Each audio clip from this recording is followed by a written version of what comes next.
नमस्कार, बहुत बहुत स्वागत है। बड़ी खबर में, बड़ी बहस में आज हम बात करेंगे आज के दिन की सबसे बड़ी सियासी खबर की। दिल्ली में मतदान से ज्यादा गर्माहट बिहार की सियासत में दिखी है, जहां पूरे दिन नाटकीय घटनाक्रम चलता रहा और इसकी गर्मी दिल्ली तक महसूस की गई। आनन फानन में प्रधानमंत्री आवास पर कई वरिष्ठ मंत्री और पार्टी प्रेसिडेंट जुटे और बिहार की राजनीति पर चर्चा की गई। तो वहीं बिहार की राजनीति की दशा और दिशा तय करने की जिम्मेदारी अब गवर्नर के हाथों में पहुंच गई है। देखना यह होगा कि आने वाले 2-3 दिनों में बिहार की सियासत का ऊंट किस करवट बैठता है, कौन बनता है बिहार की सियासी नाव का नया मांझी। तो बिहार की सियासी उठापटक को लेकर जो बीजेपी कोर ग्रुप की बैठक हो रही है वो खत्म हो गई है। यह बैठक सूत्रों के हवाले से यह खबर है कि इस बैठक में यह फैसला किया गया है कि पार्टी वेट एंड वॉच की रणनीति पर काम करने वाली है। इसके साथ ही बीजेपी बिहार के मुख्यमंत्री मांझी के प्रति अपना रवैया नरम रखेगी, जबकि नीतीश कैंप के खिलाफ हमलावर रुख अख्तियार करेगी। पीएम आवास पर हुई इस बैठक में प्रधानमंत्री के अलावा राजनाथ सिंह, सुषमा स्वराज, अरुण जेटली, रामलाल और पार्टी अध्यक्ष अमित शाह मौजूद थे।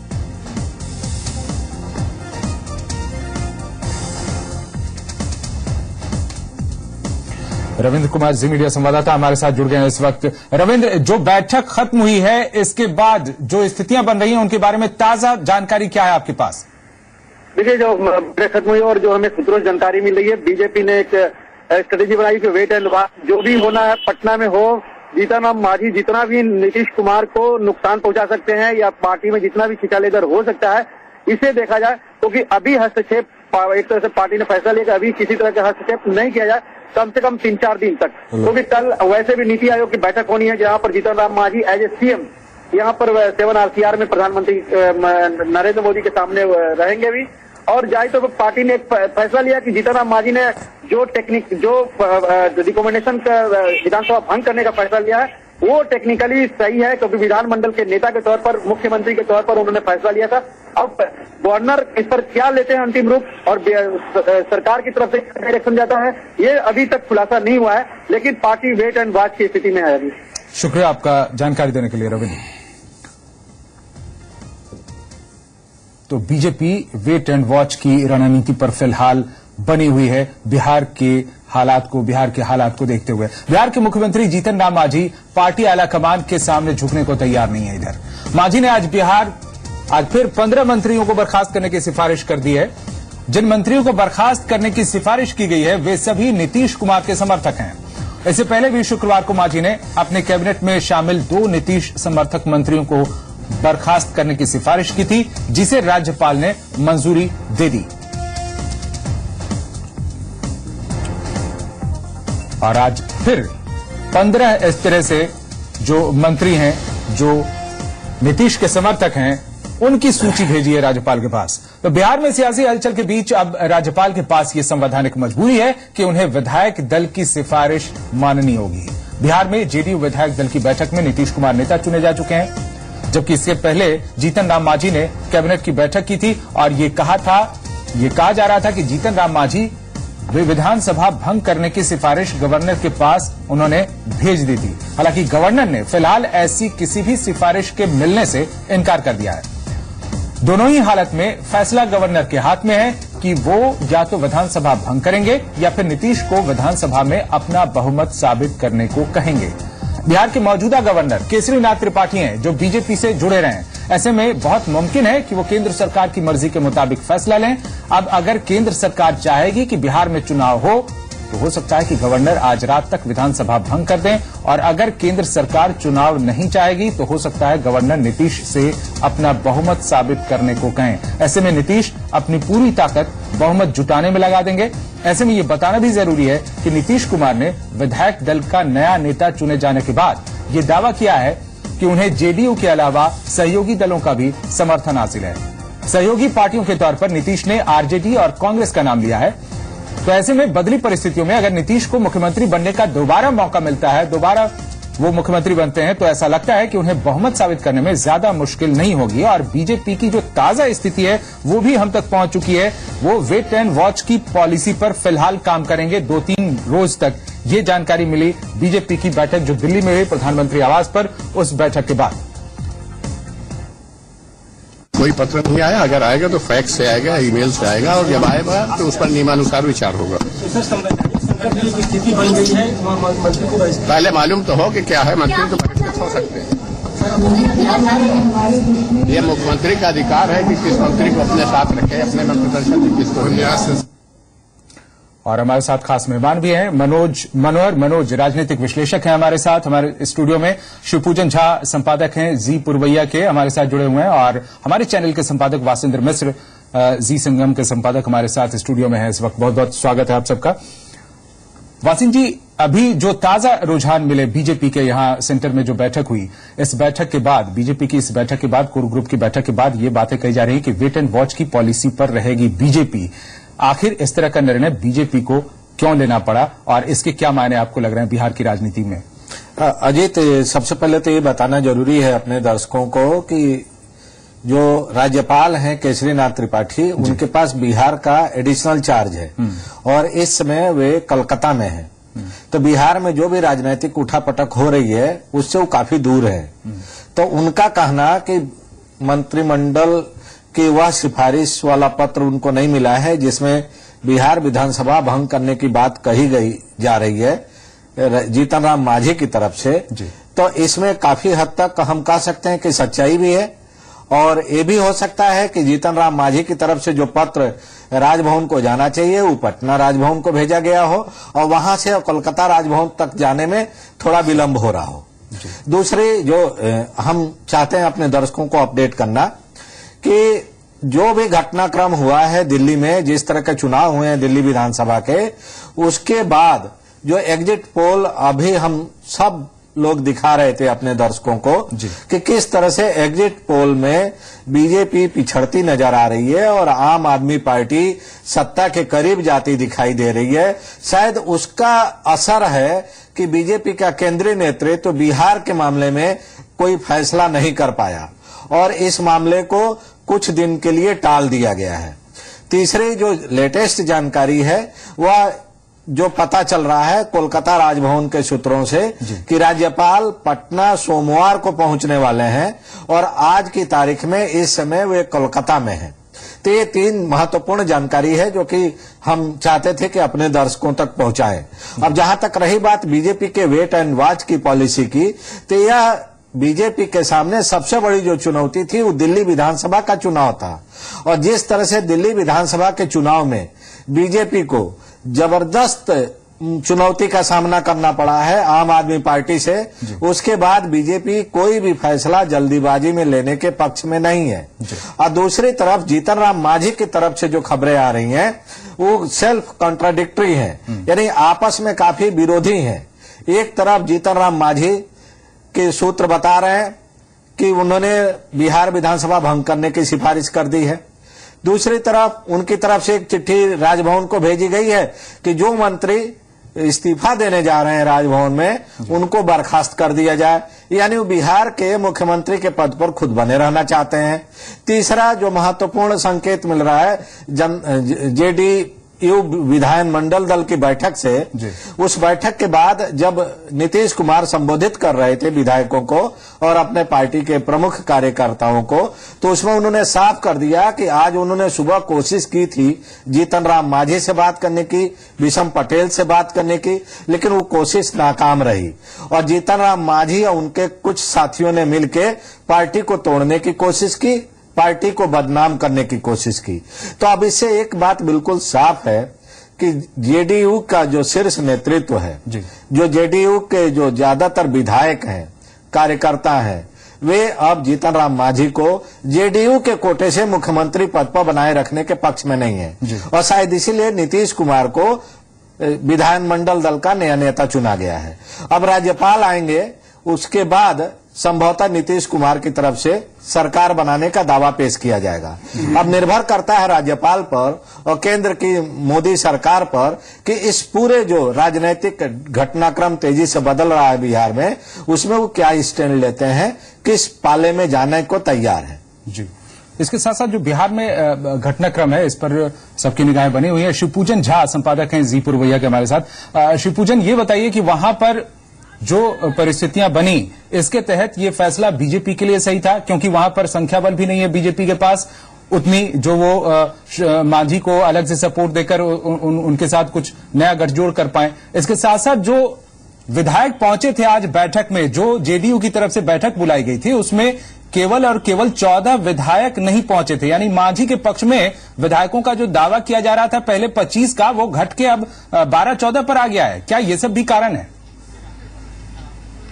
बहुत सारे पेच हैं। हमें समझना यहां पर बेहद जरूरी है कि जो कहावत है कि there is always a slip between the cup and the lip, वैसी स्थिति यहां पर लग रही है। स्थिति ऐसा प्रतीत हो रहा है, जो तकरीबन 111 जदयू के विधायक पहुंचे थे और एक तरीके से समर्थन उन्होंने दिया था। 97 जो विधायक पहुंचे थे, 111 हैं, 97 विधायकों ने समर्थन दिया कि जो विधानमंडल का नेता नीतीश कुमार को बनाया जाना चाहिए। लेकिन हम देखते हैं कि चंद घंटों के बाद ही नरेंद्र सिंह, जो काफी करीबी माने जाते हैं जीतन राम मांझी जी के, उनका बयान आता है कि जल्द ही मंत्रिमंडल का विस्तार करेंगे। यानी कि गुंजाइश है जीतन राम मांझी जी के पास 30 और नए चेहरे मंत्रिमंडल में शामिल करने के लिए। यह तुर्क का पत्ता है जीतन राम मांझी जी के पास। दूसरी अहम बात कि अप्रैल महीने में तकरीबन 50 लाख रुपए विधायकों के फंड में जाने हैं विकास कार्यों के लिए। बहुत सारे ऐसे विधायक हैं जो उम्मीद लगाए बैठे हैं कि ये 50 लाख आएगा, वो अपने इलाके में काम कर पाएंगे।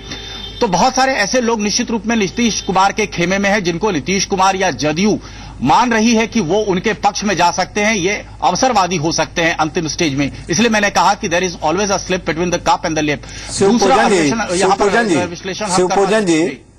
शिवपूजन जी, आपकी जो पुख्ता जानकारी है, अगर उसको सच माना जाए तो इससे एक बात साफ हो रही है कि बीजेपी और रामविलास पासवान और जीतन राम मांझी मिलके बिहार विधानसभा में एक बार फिर विधायकों की खरीद फरोख्त कराना चाहते हैं या करना चाहते हैं। शायद इसीलिए मंत्रिमंडल विस्तार का संकेत देके उन विधायकों को लालच दिया जा रहा है जो कि जीतन राम मांझी के खेमे में नहीं है, वे मंत्री बनने की लालच में मांझी के खेमे में चले जाएं। लेकिन यह परिस्थिति तो तब पैदा होगी जब विधायक दल का नेता जीतन राम मांझी बने रहेंगे। अगर जो जानकारी आपने दी है कि 97 एमएलए आज मौजूद थे जब नीतीश कुमार को विधानमंडल दल का नेता चुना गया, और विधानमंडल दल का जो नेता होता है वही सत्तारूढ़ दल की तरफ से मुख्यमंत्री पद का दावेदार होता है। तो ऐसी स्थिति में जब जीतन राम मांझी अल्पमत में है अपने खुद विधानमंडल दल में, तो उस स्थिति में उनको कहां से मॉरल राइट है या कॉन्स्टिट्यूशनल राइट है कि वो मंत्रिमंडल का विस्तार करने जाएंगे। इसमें सबसे बड़ी भूमिका तो आती है राज्यपाल की, लेकिन जो सुप्रीम कोर्ट की रूलिंग रही है बोमई केस के मामले में दल बदल कानून और बहुमत साबित करने के इशू पर, उसमें साफ लिखा है कि बहुमत का फैसला on the floor of the house होगा। तो अब तो राज्यपाल और स्पीकर दोनों के सामने कॉन्स्टिट्यूशनल बाइंडिंग है कि सबसे पहले वो फ्लोर टेस्ट करें, मेजॉरिटी प्रूव करें, और अगर जीतन राम मांझी अपनी सरकार का बहुमत साबित कर ले जाते हैं तब उनको दोबारा मंत्रिमंडल विस्तार की शायद अवसर मिलेगा। और अगर उसके पहले वे बहुमत नहीं साबित कर पाते हैं तब तो विस्तार की बात तो धरी की धरी रह जाएगी। नरेंद्र सिंह जी का जो बयान आया है, निश्चित रूप में ऐसा लग रहा है कि जिस तरीके से आत्मविश्वास से नरेंद्र सिंह जी या फिर जीतन राम मांझी के खेमे के लोग आत्मविश्वास से लबरेज हैं, कहीं ना कहीं उन्हें इस बात का आश्वासन है, वो आश्वस्त है कि भाजपा का समर्थन तो उन्हें मिलेगा। दूसरी बड़ी बात, राजद के कुछ नेता दबी जुबान में ही सही ये कह रहे हैं कि राजद भी फूट के कगार पे है। मैं बताना चाहूंगा आपको वशिंद्र जी की बिहार की राजनीति में एक ऐसी परिस्थिति उभर रही है जहां पर महाविलय की बात की जा रही है और इसका पुरजोर विरोध कर रहे हैं बहुत सारे ऐसे नेता जो अभी आज की तारीख में नीतीश के खेमे में भी दिख रहे हैं। देखना बहुत ही दिलचस्प होगा कि जब फ्लोर टेस्ट एक्चुअली होता है, जो मुझे लगता है कि एक विकल्प है और शायद इस विकल्प पर राज्यपाल जो है कार्रवाई करेंगे, ऐसे विकल्प में बहुत ही देखना दिलचस्प होगा कि आखिर जीतन राम मांझी जी का खेमा ज्यादा मजबूत है, क्योंकि कई बार भाजपा के बड़े बड़े नेता इस तरीके के बयान देते आ रहे हैं कि 50 से 55 ऐसे विधायक हैं जदयू में जो उनके संपर्क में हैं। शिवपूजन जी, दिल्ली विधानसभा का जब चुनाव चल रहा था, जिस समय नरेंद्र मोदी का परचम पूरे देश में लहरा रहा था, एक के बाद एक राज्यों में उनके नेतृत्व में बीजेपी की सरकारें बन रही थी, उस समय का बयान था, उस समय का वो जो गणित था, उस समय का वो पॉलिटिकल मैनूवरिंग थी जो कि बिहार की राजनीति में देखने को मिल रही थी। लेकिन आज शाम को 5 बजे के बाद जब देश की राजधानी में एग्जिट पोल के नतीजे आए हैं, उसके बाद बीजेपी का शीर्ष नेतृत्व बैकफुट पर दिखाई दे रहा है। ऐसी स्थिति में क्या बीजेपी का शीर्ष नेतृत्व बिहार इकाई को इस बात की इजाजत देगा कि वह बिहार में एक बार फिर उस तरह की राजनीतिक संकट खड़ा करे पार्टी के सामने और पार्टी के शीर्ष नेतृत्व को फजियत में डाले, जिस तरह से दिल्ली विधानसभा के चुनाव में देखने को मिला है? बहुत सही बात कही आपने वाशिंद्र जी। इसी वजह से जो भाजपा के कई नेता पहले खुल करके ये दावा कर रहे थे कि जीतन राम मांझी जी की सरकार को गिरा पाना असंभव है, भाजपा का समर्थन उनको प्राप्त है। और जितने भी बयानबाजी भाजपा के तमाम नेता देते आए हैं, हर वक्त कोशिश यही की गई है कि जीतन राम मांझी जी को कभी भी आड़े हाथों नहीं लिया जाए। लेकिन यहां पर हम अपने दर्शकों को बताना चाहेंगे कि जो स्थिति दिल्ली की है वैसी स्थिति यहां पर उभरती नजर नहीं आ रही है। वजह आपका अस्तित्व यहां पर नहीं है। एक कवायद जरूर हुई थी यहां पर महागठबंधन की। उन्होंने अंकगणित के हिसाब से यह बताया था कि तकरीबन 46% का वोट शेयर उनके पास आएगा। लेकिन उपचुनाव के जो नतीजे सामने आए, महज 6 सीटें, वहां पर भी भाजपा 4 सीटों पर काबिज थी। हमने देखा जिस तरीके से भाजपा लहर की बात की जा रही थी, झारखंड में 3 पार्टियां राजद, जदयू और कांग्रेस साथ मिलकर चुनाव लड़ती हैं। इसके बावजूद नतीजा क्या सामने आया? यहां की बदली परिस्थिति कुछ और कह रही है। यहां पर लोग नो गवर्नेंस की वजह से बहुत परेशान है और ये नीतीश जी के खिलाफ जाता दिख रहा है। कहीं ना कहीं आज जो कुछ भी हुआ या कल जो कुछ भी हुआ, 2 खेमे में बटा हुआ जदयू ये मजबूत क्या कहते हैं, किसी तरीके से विपक्ष नहीं हो सकता भाजपा के लिए, कोई एक ऑल्टरनेटिव नहीं हो सकता भाजपा के लिए। इस तरीके की यहां पर अटकलें और इस तरीके की बातचीत ऑलरेडी शुरू हो चुकी है। शिवपुरी जी, जो बातें चल रही थी जिस दिशा में, उसमें राज्यपाल की भूमिका पर भी बार बार बात आ रही थी। वासिन जी ने भी कहा और आपने भी कहा, राज्यपाल ने जो 2 मंत्रियों को बर्खास्त करने की मंजूरी दे दी है, उससे पहले ही शरद यादव की तरफ से एक चिट्ठी गई थी उनके पास, जिसमें कहा गया था कि मांझी सरकार अल्पमत में है, इसलिए ये जो भी निर्णय लेते हैं उन्हें ना माना जाए। इसके बावजूद ये निर्णय लिया है राज्यपाल ने, तो ये किस तरह का पेंच है? और इसके बाद फिर 15 मंत्रियों की बर्खास्तगी के लिए एक सूची भेज दी है मुख्यमंत्री ने, जीतन राम मांझी ने। तो ये सब पेंच, राज्यपाल की भूमिका किस दिशा में देखते हैं आप, जो ताजा फैसला है उनका उसको लेकर?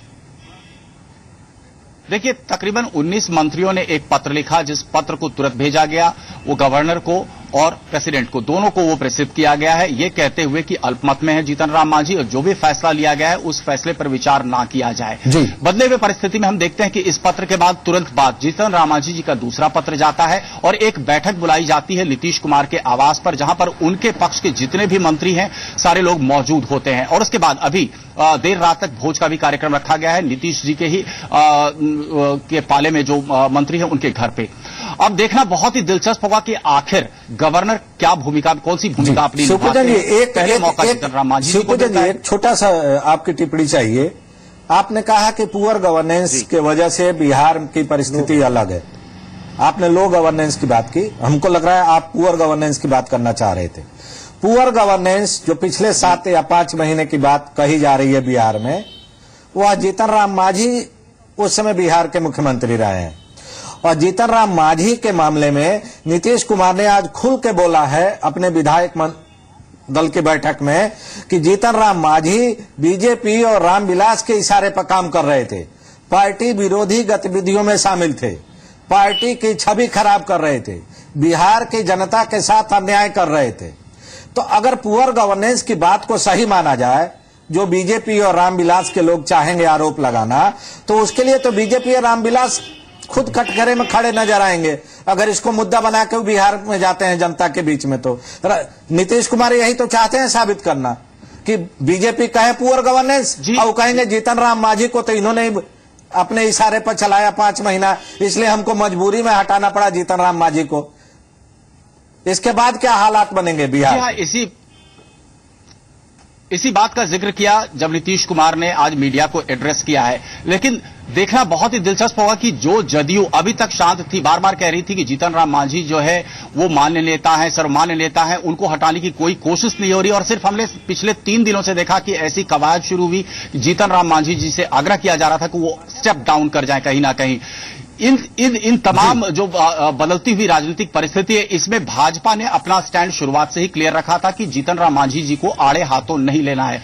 इसलिए अब जदयू इस मसले को भुनाना चाहती है, इस पूरे मुद्दे को भुनाना चाहती है कि ये सरकार गिराने की जो कवायद थी, पार्टी को तोड़ने की जो कवायद थी, वो भाजपा के इशारे पर हो रहा था। और अब देखना बहुत ही दिलचस्प होगा कि आने वाले दिनों में जो भाजपा पहले ही ताल ठोक के कह रही थी कि जीतन राम मांझी जी का समर्थन करेंगे, सरकार को गिरने नहीं देंगे, क्या भाजपा वैसी स्थिति में है? सवाल यही है कि अब बीजेपी किस तरह से जीतन राम मांझी के साथ आकर खड़ी होगी। जो सवाल उछाला जिस तरह से पुअर गवर्नेंस का, इससे पहले जिस तरह से सहानुभूति बटोरते रहे थे मांझी, इन सब पर भी अब जवाब देना होगा बीजेपी को, अगर आगे इस तरह की कोई कवायद बीजेपी करती है तो।